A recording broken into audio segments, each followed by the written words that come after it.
say that on mic. No, I don't know. Well, maybe we'll cover it eventually. Stranger Things, you think? What? I don't know. Do you want to cover TV shows on this? Sure, totally. Welcome to Frame Rate, the show where we rate a sequence of frames. I'm Abe. Okay. Am I obliged to say my name now? No. Oh, good. I'm sorry that I assumed that. The moment just came to me. Great. He's Abe.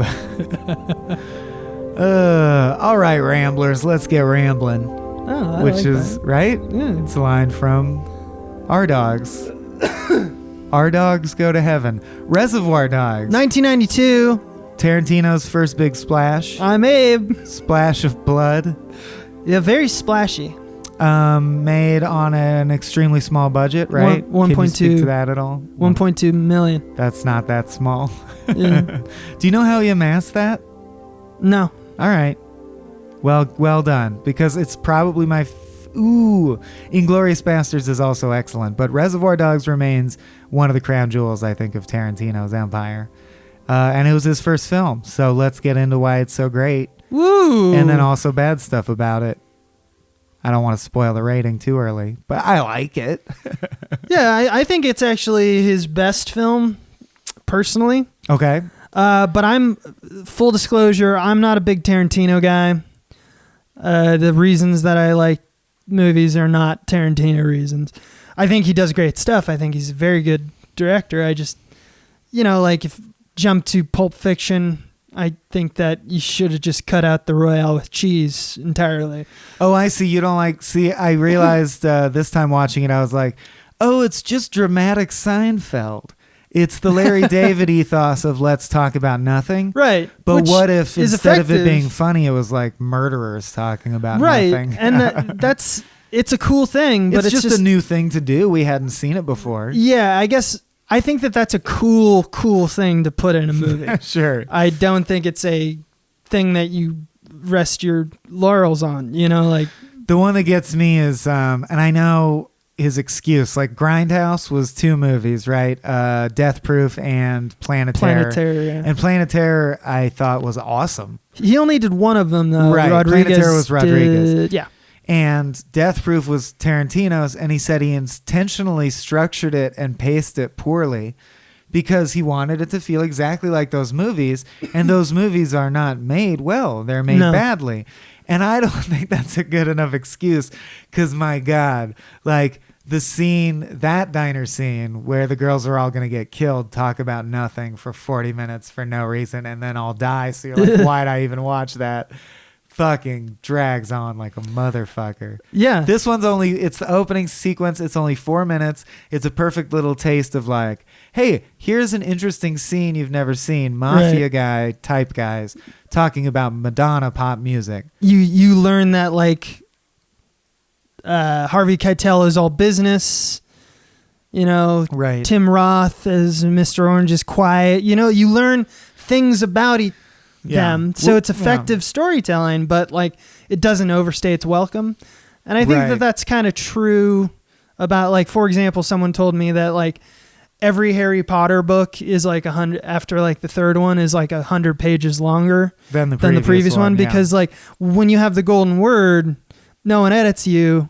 Yeah. And so that's why he embellished a bit. So it's this one's indulgent. leaner. Right. It's very lean. And in that opening scene, there's even more. Mr. Pink refuses to tip, and of course he's destined to keep the money. Right. And when Tierney Joe, the old mob boss who set the job up, comes back and says who didn't tip, Mr. Orange immediately rats on Mr. Pink. Right. He goes, Mr. Pink's the one who didn't pay. As the cop. And of course he'll turn out to be the rat.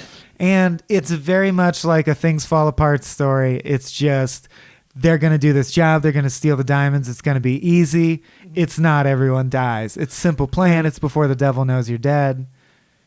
Devil Knows You're Dead was literally diamonds also. Yeah. But it's just really well done. And it showed off 1 or 2 maneuvers that were truly innovative. I will agree with you that Tarantino's the main things he brings to the dialogue are, what if we recaptured the magic of some of our favorite sequences and shots, which I think has now ruined a lot of movies. Right. And then, like you said, talking about nothing when you shouldn't, which is cool sometimes and then becomes boring if it's overindulged in. That's all. Yeah. And then like foot fetish in movies. He's got foot fetish. Yeah, he loves the feet. And an intense love that I can no longer unsee or defend of being racist all the time. I think Tarantino's biggest... That's true. I think his biggest main... Like, the thing that he really popularized one is the talking like, cartoons kind of thing. Right. But I think the big thing is violence can come from anywhere at any time is like the big thing, which is not as much in Reservoir Dogs because everyone's kind of got a gun the whole time. But there still is the feeling of like something there's no dramatic irony, so to speak. I mean, in this film there is because he jumps around in time. But like at any time someone can just get shot and it's horrifyingly violent. And I think it's great. I think he does do that, but like you say, it's not like in Pulp Fiction where it happens because in the middle of a friendly chat, you accidentally blow a dude's head off in the backseat. Right. In this, it happens because in the middle of a movie, the structure suddenly shifts ahead, and now like you go from the credit sequence where it was just like cool guys planning to Tim Roth giving the best performance of a dude dying ever in the backseat of a car. And you're like, well, how did he get shot? Why is this so horrible already? What the fuck went wrong? Yeah. And I think that's why I think it's his best. Oh, it's super effective in that way. And you're right. It does in a leaner way all the things he'd do later. Like Pulp Fiction, it disjoints time, but all the time disjoints, there's only a couple of them, and they're used to great effect. Whereas in Pulp Fiction, arguably, a bunch of them are just like, keep weaving, jump in time, because we got 5 stories going on, move to the other one. Reservoir Dogs just feels totally lean and perfect. Fun story. My girlfriend, a friend of her family, used to babysit Quentin Tarantino when he was little. And he played with action figures and called them Mr. Pink, Mr. Orange, Mr. Black, and Mr. Blonde as a child. And like worked out heist stories with them. So that's how long he was working on the idea, which I think is awesome. Yeah. At least young enough to be playing with action figures, which for all we know with Quentin could have been like 2 weeks ago. Yeah. I doubt he was thinking of the idea and writing pages. It was more of, oh yeah, there's a thing that I used to do. That's funny. But it is dope. I mean, for a bunch of dudes on a heist to be like, don't use names, use black, pink, brown, blue. Well, I mean, that's the whole freshman album kind of thing, right? Like you've been working on that as ideas a band, percolating in your head. So the sophomore album is really the one that says if you're a good artist. If you can like generate ideas quickly. Yeah. See, that's what, I don't know if it's good. Well, that's neither here nor there, but like if someone only has one amazing novel in them, but it's amazing enough, that's enough. Yeah. Like I don't need them to, doesn't matter how long it takes.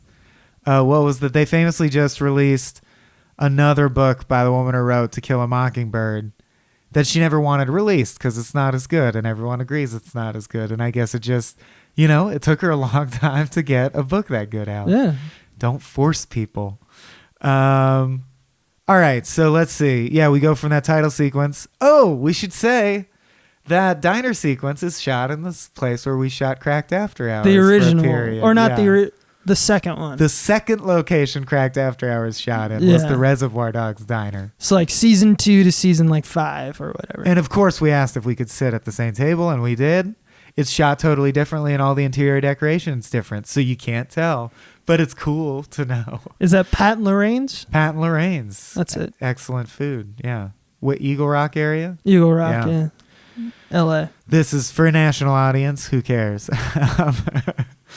All right. So they went ahead. Let's see. Oh, my point. My point about him being racist is just that, of course, by the time we get to Django and he's breaking records for like the most N-bombs, not just by a white person, but by like any movie ever. Right. I completely forgot that even in Reservoir Dogs, which he's coming in as like, I'm just like 16 and I'm a white nerd. And he probably wasn't 16, but, and you got only white dudes, other than the guy who coaches Tim Roth, who is depicted as like a cool brother man. And like he wears a Che Guevara hat in one scene and his only other scene, he has like a Jamaican headband, whatever. That's not that bad just by itself. But my point is, Then he's coming in and these dudes drop the N-word left and right and, shit on Asian people, et cetera, et cetera. And I'm sure the defense is like, how do you think fucking gangsters talk? And I guess I've seen a bunch of awesome gangster movies where they're able to be crude and vicious and not be racist. I think like, the racist element comes from the fact that, so he's making a 70s film in the 90s, right? Even the soundtrack is all 70s music. Amazing soundtrack, another staple of Tarantino. I think that's him pulling from blaxploitation films. Sure. So like whenever a white dude wants to be racist in a movie, he finds an excuse. Is always I'm quoting racism from elsewhere. I think that's why he thinks it's there. It doesn't make your point any less valid. Sure. But moving on to like all the good shit. Now that that's somewhat out of the way, where do they go? So you cut right to Tim Roth, and that like Tim Roth really, and Keitel, I guess. But I actually don't even think Keitel's performance blew me away. But when I first saw this, I think I was like 11.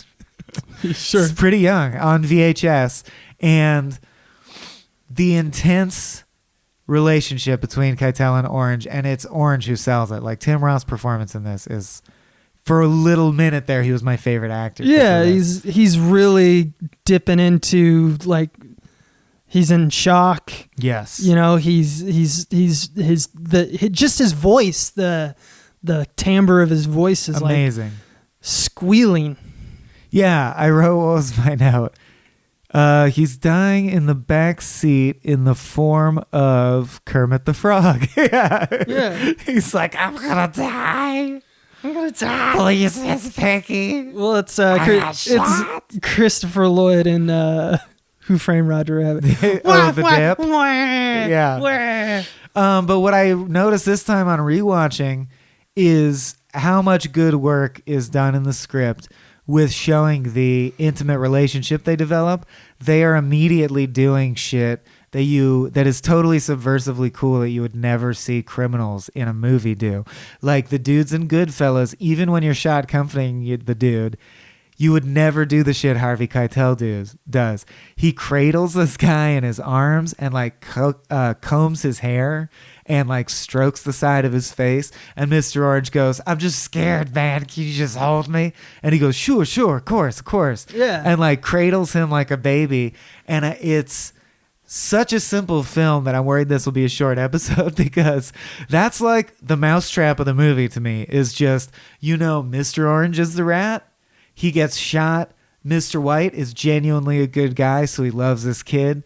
And at the end, they've developed such an intimate relationship that Mr. Orange feels comfortable and in fact obliged because he doesn't want to lie to him anymore to tell him he's a cop. Mr. White is therefore obliged to shoot him in the head because as I think is denoted by the name Mr. White, he is the white knight of the criminal world, meaning, yes, he doesn't follow the laws you follow, but he religiously follows the laws of the honor of thieves. Yeah. So if you're a rat, it doesn't matter how truly meaningful this day we shared together is.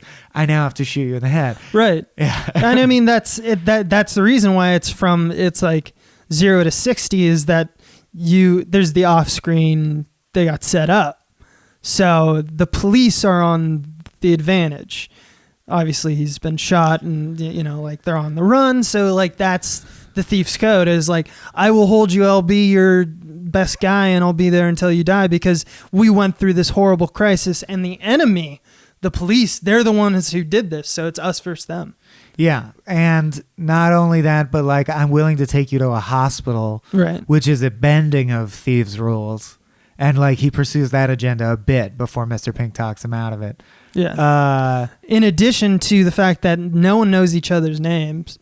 Like that's one of the setups. Except Keitel. Keitel told Mr. Orange's name is Larry. But until later at the beginning, it's like there's this anonymous thief coalition. Right. And the reason why I think Keitel is saving him in that fashion is that it could be any one of us. Like I could be Tim Roth on any given, setup. But he never would be, or he would never be a rat, which is what. Well, not a rat, but I mean, shot and bleeding out in the back of a car. Which is why I think they bring Mr. Blonde in as the counterpoint, the role that ruined Michael Madsen forever. Like, Jesus, he's terrifying. So good and could never top that and never has topped that. And the only other good roles he gets are echoes of Mr. Blonde. And I don't know how you're supposed to get out of a hole like Mr. Blonde, because he's incredible. Yeah, he's just absolute psychopath. Absolute psychopath, which is funny because that makes him beyond reproach. Like, they know he's not the rat because he would fucking cut his mom's head off before he turned into the cops, because he doesn't give a fuck. He hates cops, and he's loyal to Joe. Yeah. And he'll do fucking anything. Like, he'll turn you inside out before but he'll do anything except betray the Thieves Coalition, because he's a psychopath and he knows he has no home anywhere else. So, of course, spawned, I think, the most famous sequence at least, and also, interestingly, gives us the trunk shot, which becomes a Tarantino staple, and the only cop who we know, like who we see their face. You know what I mean? Like, you're talking about how many cops they kill, but we don't care that they kill the cops. The cops are literally the first cop to get killed gives us a Wilhelm scream. Yeah. And I think that was to distance you from the cops. But then you get the cop in the torture sequence. And they he cuts off his ear with the straight razor. Gonna burn him alive. Mr. Orange shoots him at the last second, which I completely forgot. And it blew me away just as much as it did the first time. That's how tense you are about the cop's plight. That when Mr. Orange saves him, you're like, I forgot he saved him. That's amazing. One of my favorite things about that is, at least for me, your first thought is not that Mr. Orange is an undercover police officer, but rather he shoots him because, Blonde, you gotta die. Because like he's just a decent human being. Yeah. Someone should have shot you. If it wasn't him, it would be Keitel. Like it doesn't enter the equation that here's a cop saving a cop. Even though that's what's happening, it doesn't feel that way because it's just, here's a human. Like, idea of cop or robber is being thrown out the window with this horrible torture. Right. I think it's more like it's almost like Jean-Paul Sartre, or the Twilight Zone 5 characters in search of an exit. It's like, let's make anonymous people represent types of people and put them in the situation. And Mr. White is like lawful evil. Yeah. You know what I mean? And there's Orange is lawful good, or maybe neutral good, because he's willing to tell the truth at the end. I don't know. Blonde's chaotic evil. And then Pink, we haven't even talked about Buscemi, Mr. Pink. Yeah. Who's the smart one. Like, I think I'm abandoning the D&D phraseology. I think he just represents, like, what about a logic machine who always does the thing that you should reasonably do to survive? Yes. Yeah, he's just he'll be a coward if it keeps him alive, like. Yeah, but he's brave when he needs to be, and he's instantly like, I had the wherewithal to grab the diamonds. You realize we were set up, right? And Harvey Keitel's like, man, there's so much shit going on, I hadn't even thought about it. Well, that's what happened. So let's now figure out who the rat is. Yeah. Should we even stay here? Cops probably know this location. He's relentlessly just like, let's just solve the problem, right? We just want diamonds. Isn't that what we're doing? Yeah. Wasn't the point of this diamonds? Yeah. And I love that. I also love the totally half-assed attempt to have like cool color coding in frame. Yeah, when they're in the bathroom. And people always point it out online like Tarantino's a genius. And I'm like, there's no payoff. He did that once in that one frame and never again in the movie. Right. When Pink and White are in the bathroom arguing about Orange in a whole fully white room with nothing else. There are conspicuously a bunch of bottles on the shelf. Some pink and some white with an orange one in the middle because they're fighting over orange. Oh, yeah. It's like I thought it was so cool when I was a kid. Now I think it's like super hackneyed color coding shit. You see, if you notice, their first name is all Mr. And they're all in suits, and like they all misters. They all have wieners. I think it's the Mr. There's something with the wieners and the Mr. Yeah. And if you notice, Mr. Brown, played by Tarantino, is an ass face. Yeah, he's shit. He's got his performance is shit on his face. Yeah. Brilliant. It's one of his better performances. As Tarantino? You said, I think. Yeah, it's short. It's short. That's why it's good. In every parameter, the reason you and I like this movie the best is Tarantino is someone who has a big bat to swing, to borrow an Abe phrase, but we have liked his self-indulgence less and less and less. So this is the first movie in every dimension has all the things he has in his head that are good ideas, the most restrained. Yeah, this is as restrained as it gets for him. It would make a good play. It's so it is a restrained. play, right? It really is. It's like there's a few locations, but like it's all about that warehouse. Everything goes down in there. Everything else is backstory. You know, like the actual drama comes from, who to trust. How do we deal with this, new development inside this room? Yeah. And the, eventuality of the cops coming in. My friends and I in high school worked pretty seriously to launch a theatrical production of Usual Suspects. And with Verbal and Kuyan in one location, and then flashbacks on the left side of the stage, coming up as they're described. Yeah. And now I realize Reservoir Dogs, a movie I was equally insanely obsessed with at the time. A lot easier to handle. Reservoir Dogs. Yeah, let's do it as a play, dude. Yeah, that's a lot. It's been done a bunch of times, right? On stage, really? Oh, yeah. That's funny, I'm sure. And what's funny? Even though it's restrained, there was still stuff here and there where I was like, didn't need that. The title cards, didn't need that. And not just didn't need them, like the title cards where it goes Mr. Orange, Mr. Brown. The amazing contrast of the cut from the title sequence to Mr. Orange in the backseat with Gutshot set me up for looking at how the sequence joinings made meaning. And they were all disjointed by there being a title sequence that's like, now forget all that. This is a different chapter. I actually don't like that maneuver. Well, that maneuver, wasn't that developed more by the spaghetti westerns? Sure, not just the good, bad, and the ugly, yeah. but just the idea of you cut directly to, I think it's Fistful of Dollars, and a guy's just gotten shot, and he's like, like the disjoining of time, and like the starting with like in medias res. But like I love that. Completely jarring. Yes, version. I love that. I'm saying literally it softens the jar to have it go to black first and have text. And we will figure out from context clues very quickly, of course, this is the Mr. Blonde section. We're following him getting out of his car and going to have a meeting. You know what I mean? I didn't need it to say the words Mr. Blonde on screen. And the reason I'm being so nitpicky is because I love the contrast. I love that technique so much that I don't know why you would put space in when the whole point is like to turn that corner hard. That's interesting. The other thing is, it's a tendency that escalated that's now probably one of my most hated Tarantino-isms. Like in Hateful Eight, I don't know how self-indulgent he has to be to think it's okay to make, and listen to me, listeners, an incredibly well-crafted homage to these types of movies. There's lots of amazing work in it, especially the set, production design, costumes, lighting, and acting. And then at the Act 3 break, he goes like, Chapter 4, and he literally, Quentin Tarantino with his voice that is him, comes on and goes like, so this is like Chapter 4, and then they all got together in the barn, the storm, it got worse. Quentin out, like it's awful. It really bothered me, and this is the beginning of that, so I hate it, because it's like, I want to nip it in the bud. I just want to get my director's commentary in there earlier. Yeah, he didn't want to stand in the snow to be in that. I guess he directed it, so he must have been there. Yes. But I wonder why he didn't cameo in Hateful Eight. He usually cameos. Did he cameo in Django?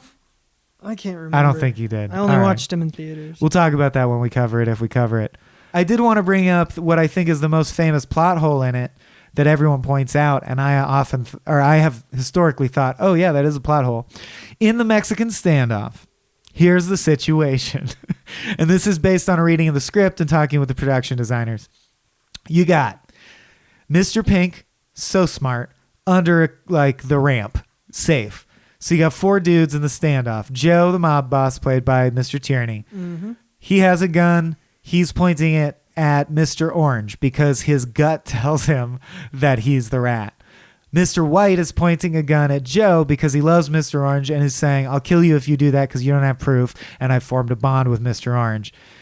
And then Nice Guy Eddie, Joe's son, who's sort of just like a fixer middle guy, is there, and he's pointing a gun at Mr. White as well, saying, and God, Chris Penn's performance there I think is equally fucking amazing. his eyes when he says, yeah, I think you're the fucking rat. And his eyes go like wider. And this is in a movie with Buscemi, so I mean it. Like bug eyes. As wide as you thought human eyes could go. And then he goes, now why don't you tell me what really fucking happened? So good. But anyway, they all shoot each other, right? And everyone dies. And the question is, who shot Nice Guy Eddie? Because no one's pointing a gun at Nice Guy Eddie. According to the script and the production designers, it was very low budget. They couldn't afford to reshoot it. The squibs went off in the wrong sequence. So it's not like a mental plot hole. It was just like a mistake that they had to leave in. So now we can fix this movie for you. What happened is, and it doesn't really change anything, Joe goes through with his threat, shoots Mr. Orange. So I guess Mr. Orange has another bullet in him when he dies, which I didn't know. Mr. White shoots Joe. Nice Guy Eddie shoots Mr. White. And Mr. White shoots Nice Guy Eddie as well, because he just gets another shot off before he dies or before he's fatally wounded. Right. And so that's...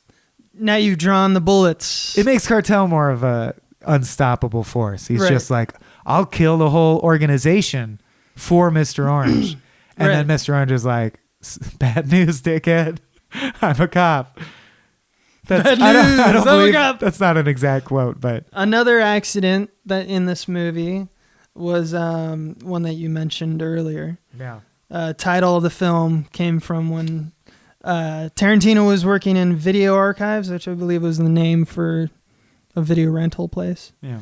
And a customer came in and requested a French film called, what is it?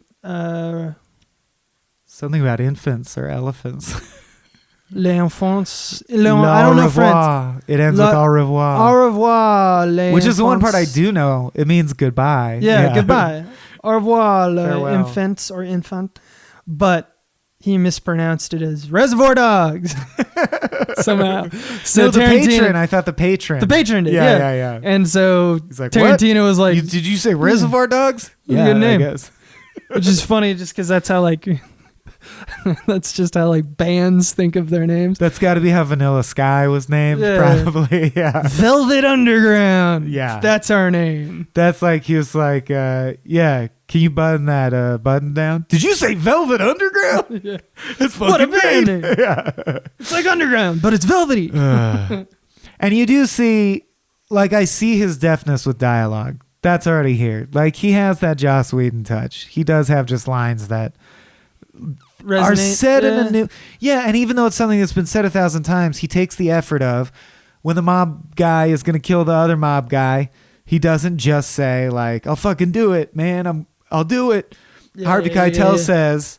Listen to me, Joe. You shoot that man, you die next. You shoot that man, you die next. And just the fact that it's a new phrasing makes it so much more impactful and raw and real feeling right. and not stock. And even though all the shit that happens is stock, I think that skill for dialogue gets him really far. Yeah, it's like saying, because like, what are they someone didn't like the most overused statements, like, have a bad feeling about this. Right. The most said line But if in all you were to movies. rewrite that and say the same thing, like, It some could be a shit's great going line. down. Yeah, Like, it could be great. it could be great. But other lines I noticed, I was like, okay, that's good. Piss on this fucking turd. That's still my favorite line. Also, everyone knows you're going to bark all day, little doggy. You're going to bite when Mr. Blonde's just nonchalantly sucking on a soda, arguing with Mr. White. But my favorite line for that scene, Madsen line, is right after they're like ready to kill each other and Mr. Pink talks them down. And Mr. Blonde in monotone says, wow, that was exciting. My heart's beating so fast. I'm like about to have a heart attack here. Like that tells you everything. And it's scary because It's scary how he says it. It's scary because it's like, do you not understand? I mean, like, are you making a joke? We don't know. Yeah. Because you are just, I cannot get a reading on this guy. Yeah. Also, Mr. White's comforting Mr. Orange and he goes, we don't got to take you to a hospital. We'll get you someplace. Where? A place. We got places all over the place. I love that. Great lines. Yeah.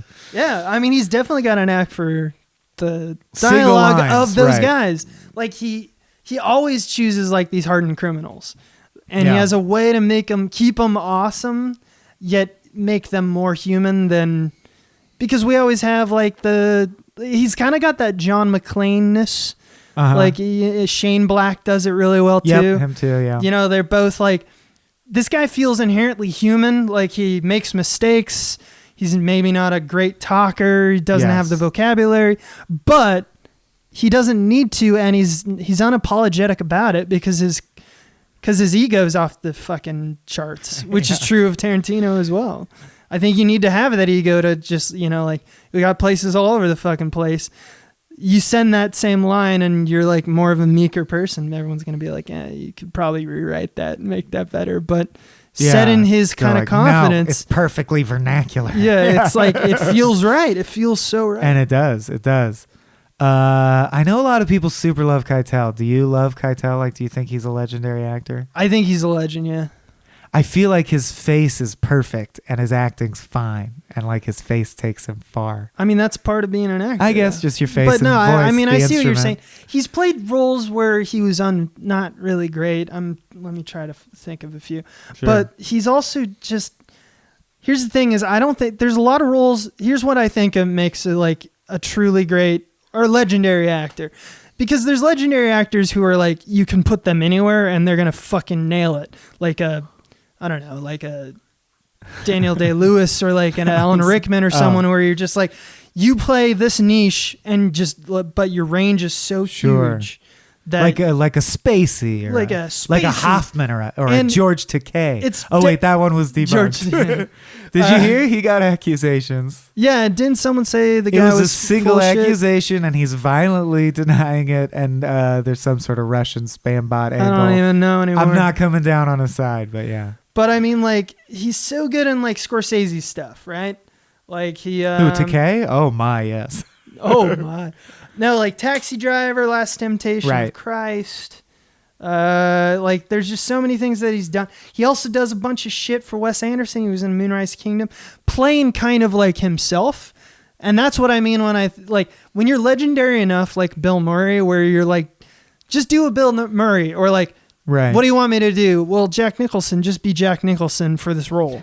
And he goes, all right, baby. It means that you so evoked Jack's in your back. Jack's back. You so evoked something grand in a previous performances, even if you were typecast. You're now the avatar of that. You're now the avatar of that. Yeah, so when I say Keitel is legendary, I think that he's sure, so good totally. at being that. The same way that I think like Sigourney Weaver is legendary. Yeah. You know, she may have a wider range than Keitel, but she also has a different face than Keitel. Keitel has that hardened criminal vibe. Yeah. So, and he used it to I great know effect. she's obviously Wally. She's the computer voice. I just like played a video game where she was the I thought she computer was voice, too. she isn't Wally, she's the ship. That's what I mean. She's the ship's voice. Yeah, in Wally. An alien. Yeah. No, she's the human in Alien. I thought she was also the voice too. Sigourney Weaver? Yeah. Is Ripley. I know she's Ripley. You can't be on this podcast if you don't know I that. know she's Ripley. Oh, I okay. thought she was also the... Like in Alien 4 or 5 or something? I might not. Yeah, maybe I could she be was wrong about that. The point is, yeah. And, well, I played a game or saw a show where she was, again, the computer voice. It's funny to me that she's become an avatar of, like, you did sci-fi, do our sci-fi as an Easter egg. Like, the people will want to hear Sigourney. Yeah. Being Galaxy a computer Quest? voice. I don't know. No, she was human in that as well. I know. I'm saying also as a cameo. Sure. I can't remember. I don't know enough. I do want to talk about what we mentioned briefly, which is his Zach Braffness. Zach Braffness? I think the best thing Zach Braff has going for his movies is the soundtracks. He is good at making mixtapes. Okay. Yes. As is Tarantino. So by that, I mean a great decision to tie the movie together with this super sounds of the 70s weekend that's happening on the radio station they all listen to. With amazing, famously deadpan comedian Stephen Wright, the Mitch Hedberg of a bygone era, fucking killing it, I think, stealing the movie, reading traditional dialogue that like a shock jock would read. Right. But in his Stephen Wright voice, like, Yeah. you got to come down this Sunday. It's going to be spectacular. Anyway, here's the Yeah. greatest song you've ever heard in your life. Yeah. The least enthusiastic DJ of all time. Yeah, he's like, that was Behemoth. Yeah. Which I'm pretty sure there was never anyone who was like, that's the voice of the station. Right, that's what's funny is because it's the one thing where it's not trying to capture the 70s, because even to this day, Stephen Wright would not be a DJ. Right. It's like a weird fantasy element that works so well. That's what I wanted to get to, coming back around to just Tarantino as a director. That's why even now that's why we have the word like Tarantinoisms. It's his style. He has an approach to style, just like Wes Anderson. Like, these are both directors that I'm not a huge fan of, just because I think style is fashion and I'm not good at fashion. So it's just not, I'm not saying it's bad. I'm not good at it.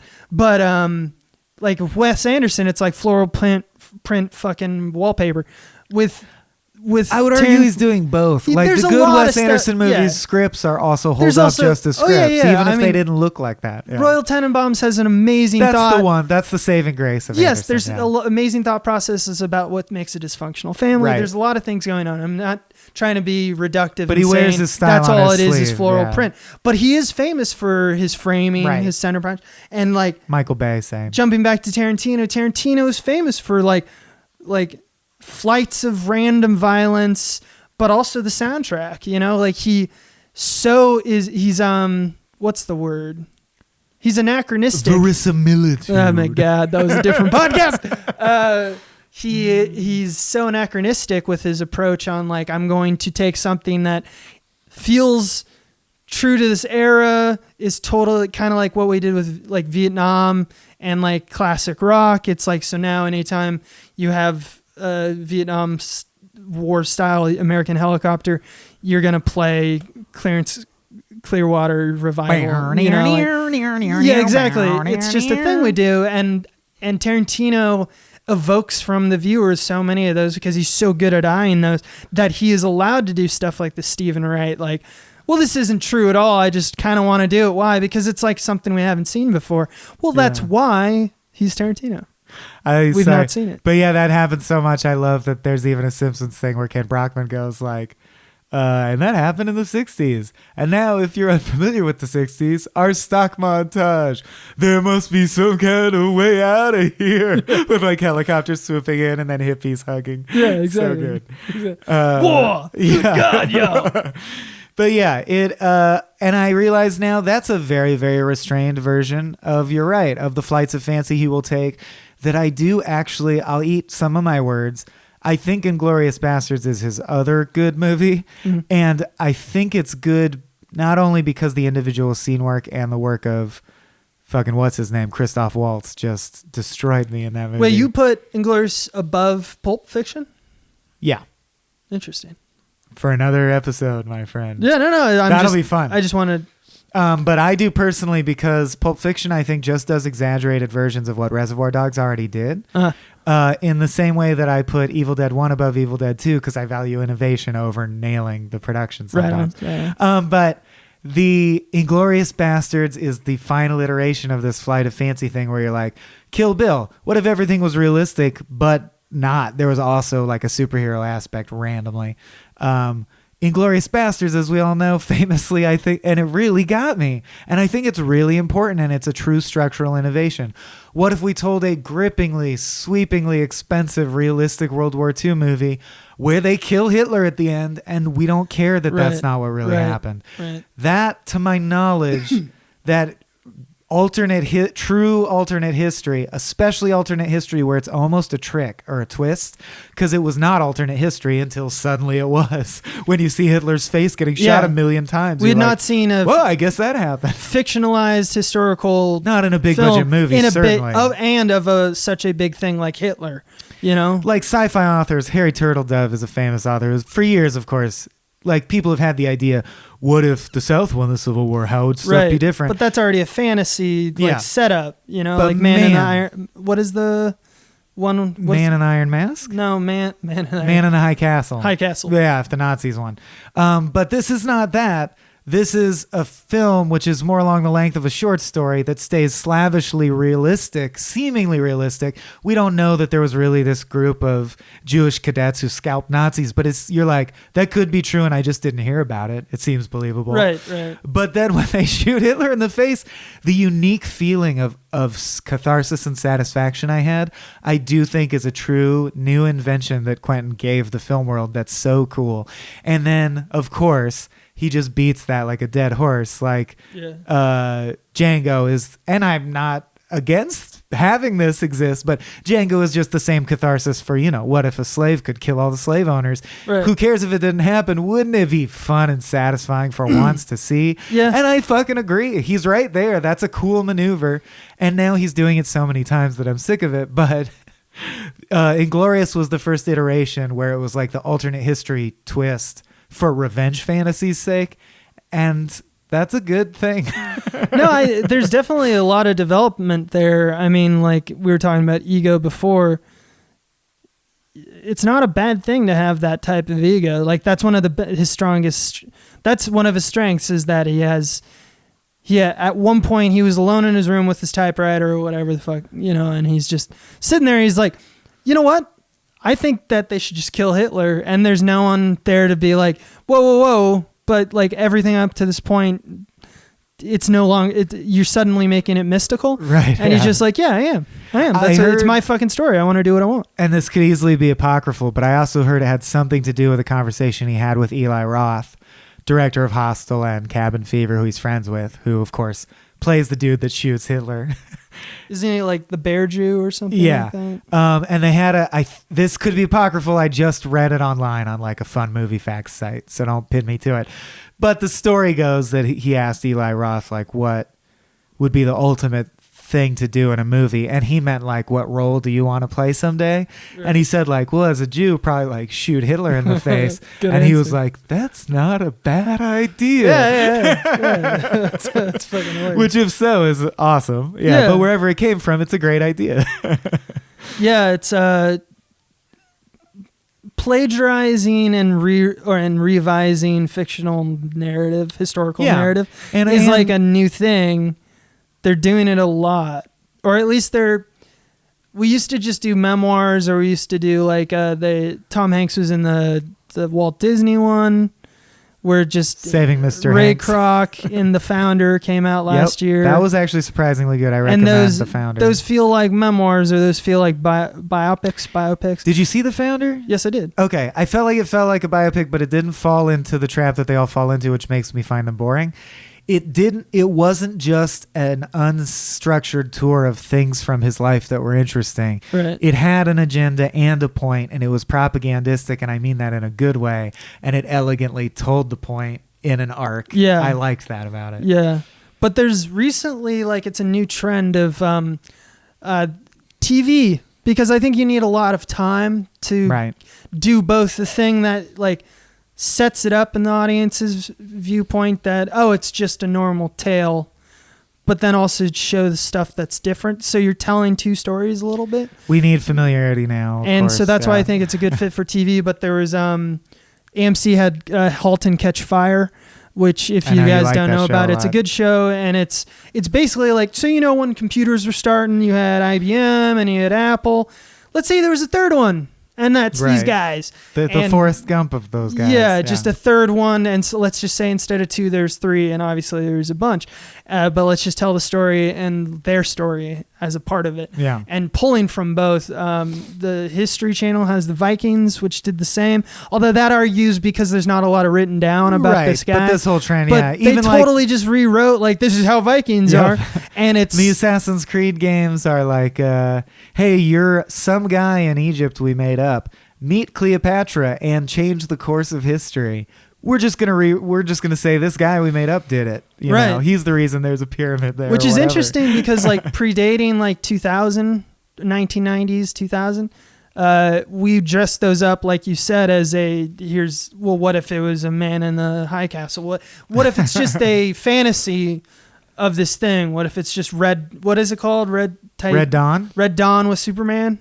Red Dawn's where Superman lands. Sun? Red Sun. Red Dawn is where Russia invades mainland America. Red Sun That's right. is where Superman, what if he landed in the USSR? Yeah.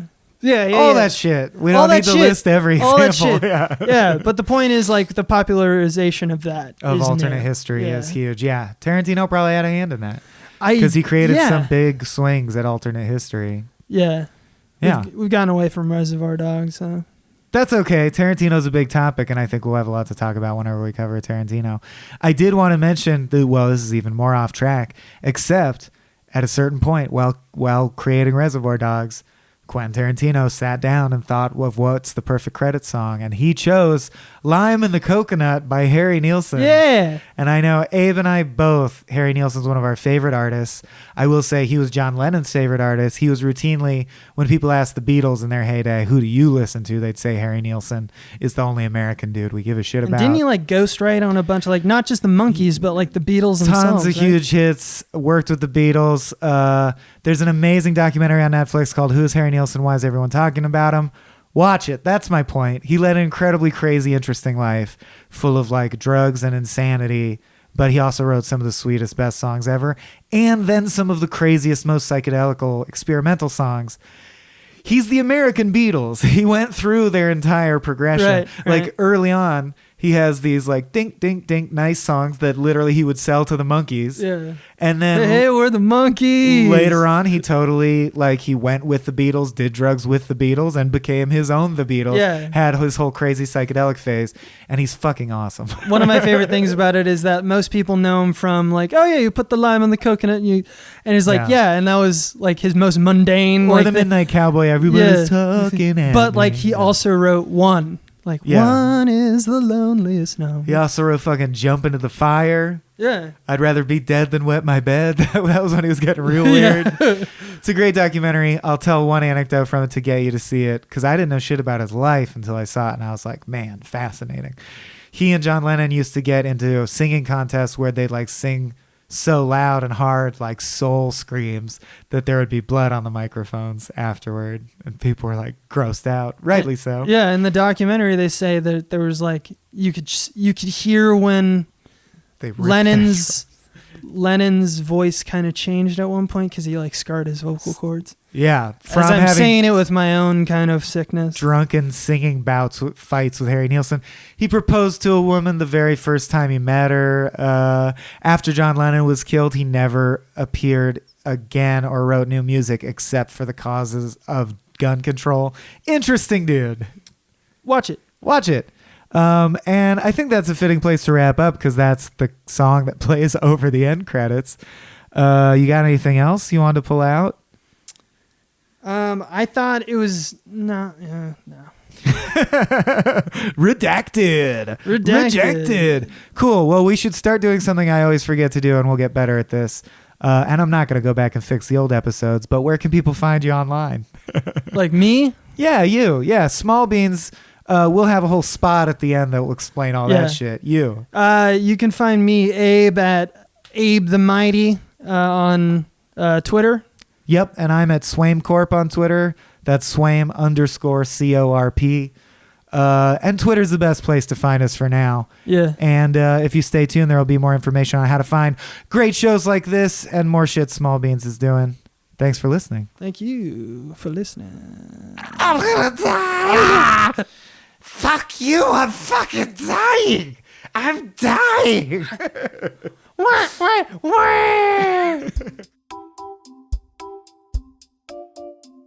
This has been a Small Beans endeavor. We're a bunch of pals who make podcasts, sketches, music, web series, and movies. The Beans always have new ideas percolating, so make sure to check us out at patreon.com/smallbeans.